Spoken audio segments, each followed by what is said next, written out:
பள்ளியில் திடீர் ஆய்வு மேற்கொண்ட எம்எல்ஏ. தலைமை ஆசிரியர் அறையில் காட்சிப்படுத்தப்பட்டிருந்த ஸ்வீட் பீர் பாட்டிலை அகற்ற உத்தரவு. பல்லாவரம் சட்டமன்ற தொகுதி உறுப்பினர் காமாட்சி பள்ளி திறப்பு நெருங்கி வரும் நிலையில் குரோம்பேட்டையில் உள்ள அரசினர் ஆண்கள் மேல்நிலைப் பள்ளியில் திடீர் ஆய்வு மேற்கொண்டார். ஆய்வின் போது பள்ளியின் கல்வித்தரம், மாணவர்களின் தேர்ச்சி விகிதம், சேர்க்கை நிலவரம் மற்றும் ஒழுக்கம் தொடர்பாக தலைமை ஆசிரியரிடம் கேட்டறிந்தார். தொடர்ந்து பள்ளி வளாகத்தை சுற்றி பார்த்த அவர் ஒரு பகுதியில் பயன்பாடின்றி கிடந்த கழிவறையை கவனித்து அதன் காரணம் குறித்து விசாரித்தார்.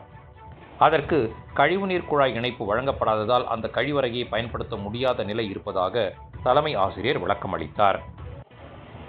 இதனையடுத்து பொதுமக்களின் வரிப்பணம் வீணாகும் வகையில் பணிகள் நடைபெறக்கூடாது என எம்எல்ஏ கடிந்து கொண்டார். பின்னர் தலைமை ஆசிரியர் அறைக்கு சென்ற அவர் அங்குள்ள கண்ணாடி ஷோகேஸில் மாணவர்கள் பெற்ற கோப்பைகள், பதக்கங்கள் மற்றும் பரிசுப் பொருட்களை பார்வையிட்டார். அப்போது அவற்றுடன் ஸ்வீட் பீர் என்ற பெயரில் விற்பனை செய்யப்படும் பாட்டிலும் காட்சிப்படுத்தப்பட்டிருந்ததைக் கண்டு ஆச்சரியமடைந்தார். இதுகுறித்து ஆசிரியர்களிடம் விளக்கம் கேட்டபோது சுமார் 8 மாதங்களுக்கு முன்பு மாணவர் ஒருவர் அந்த பானத்தை குடித்துக் கொண்டிருந்ததாகவும் அதனை முதலில் போதைப்பொருள் வகையை சேர்ந்தது என ஆசிரியர்கள் சந்தேகித்ததாகவும் தெரிவித்தனர். பின்னர் மாணவரிடம் விசாரித்தபோது அது போதை பானம் அல்ல என்பது தெரிய வந்ததோடு அதே வகை பாட்டிலை வாங்கி வருமாறு ஆசிரியர்களே மாணவரிடம் கூறியதாகவும் விளக்கம் அளித்தனர். மேலும் அந்த பாட்டில் வெளிப்படையாக மதுபான பீர் பாட்டிலை போன்ற தோற்றத்தில் இருப்பதால் மாணவர்களிடையே தவறான புரிதல் ஏற்பட வாய்ப்புள்ளதாக கருதி விழிப்புணர்வு நோக்கத்திற்காகவே அதை காட்சிப்படுத்தப்பட்டிருப்பதாக ஆசிரியர்கள் தெரிவித்தனர். இதுகுறித்து உணவு பாதுகாப்புத்துறை அதிகாரிகளிடமும் அதன் வடிவமைப்பை மாற்றுமாறு வலியுறுத்தியுள்ளதாகவும் கூறினர்.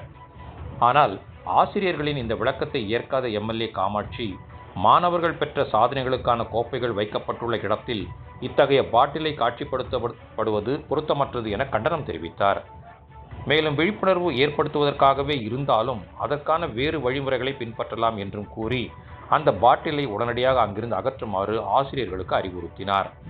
மாணவர்களின் சாதனைகள் காட்சிப்படுத்தப்பட்டிருந்த ஷோகேஸில் ஸ்வீட் பீர் பாட்டில் வைக்கப்பட்டிருந்த சம்பவம் பள்ளி வளாகத்தில் பரபரப்பை ஏற்படுத்தியதுடன் கல்வி நிறுவனங்களில் விழிப்புணர்வு நடவடிக்கைகள் எவ்வாறு மேற்கொள்ளப்பட வேண்டும் என்ற விவாதத்தையும் எழுப்பியுள்ளது.